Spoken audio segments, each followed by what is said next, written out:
السلام علیکم ورحمۃ اللہ وبرکاتہ۔ خوش آمدید ہے آپ تمام لوگوں کو ہماری چینل اردو اسلامک کورس میں۔ آج ہم لوگ صرف 5 منٹ کا مدرسہ قرآن و حدیث کی روشنی میں محرم الحرام 24 کو سیکھیں گے۔ چلتے ہیں سبق کی جانب۔ اعوذ باللہ من الشیطان الرجیم، بسم اللہ الرحمن الرحیم۔ نمبر 1، اسلامی تاریخ۔ قوم سمود پر اللہ کا عذاب۔ جب قوم سمود کی فرمائش پر پہاڑ سے اونٹنی ظاہر ہو گئی تو حضرت صالح علیہ السلام نے اللہ تعالیٰ کے حکم سے فرمایا کہ دیکھو یہ اللہ کی اونٹنی ہے، اس کو کوئی نقصان نہ پہنچانا۔ پچھلے کے سبق میں ہم کیا سیکھے؟ صالح علیہ السلام اپنی قوم کو مسلسل اللہ کی دین کی طرف بلاتے رہے، مگر قوم نے ان کی دعوت کو قبول نہ کیا اور کہا، اے صالح، اگر تم واقعی خدا کے نبی ہو تو اس سامنے والے پہاڑ سے ایسی اونٹنی نکالو جس کو اسی وقت بچہ پیدا ہو۔ قوم سمجھتی تھی کہ اونٹنی کا پہاڑ سے نکلنا ناممکن ہے، اسی وجہ سے صالح علیہ السلام شرمندہ ہوں گے، مگر صالح علیہ السلام نے اللہ کی دعا کی۔ اسی وقت سب کے سامنے پہاڑ پھٹا اور ایک گابن اونٹنی ظاہر ہوئی۔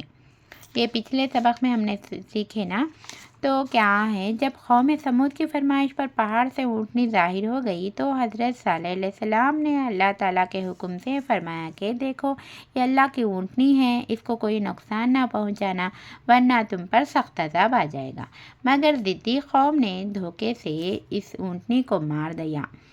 جب حضرت صالح علیہ السلام کو معلوم ہوا تو بہت افسوس کیا اور فرمایا کہ اب خدا کا عذاب کا انتظار کرو جو 3 دن کے بعد تم سب کو ہلاک کر دے گا۔ چوتھے دن صبح ہوتے ہی سخت زلزلے کے ساتھ ایک ڈراؤنی چیخ شروع ہوئی جس سے لوگوں کے دل پھٹ گئے اور سارا کا سارا شہر تباہ ہو گیا، مگر اللہ تبارک و تعالیٰ نے حضرت صالح علیہ السلام اور ان کے ساتھیوں کو بچا لیا، جنہیں لے کر وہ فلسطین چلے گئے۔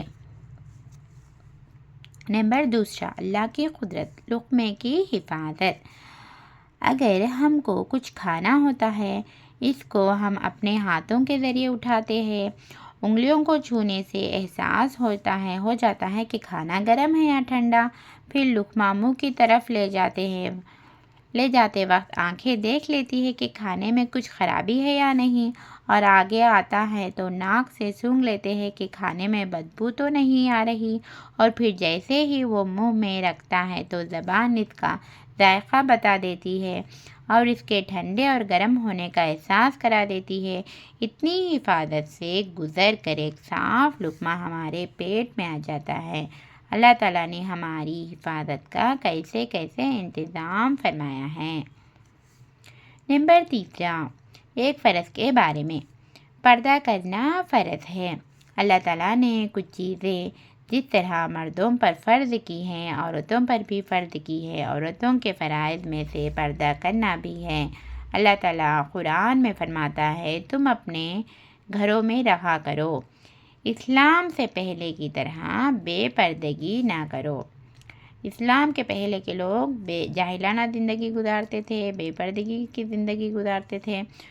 اللہ تعالیٰ کے رسول صلی اللہ علیہ وسلم فرمائیں، اللہ تعالیٰ قرآن میں فرماتے ہیں کہ اپنے گھروں میں رہا کرو، اسلام سے پہلے کی طرح بے پردگی نہ کرو۔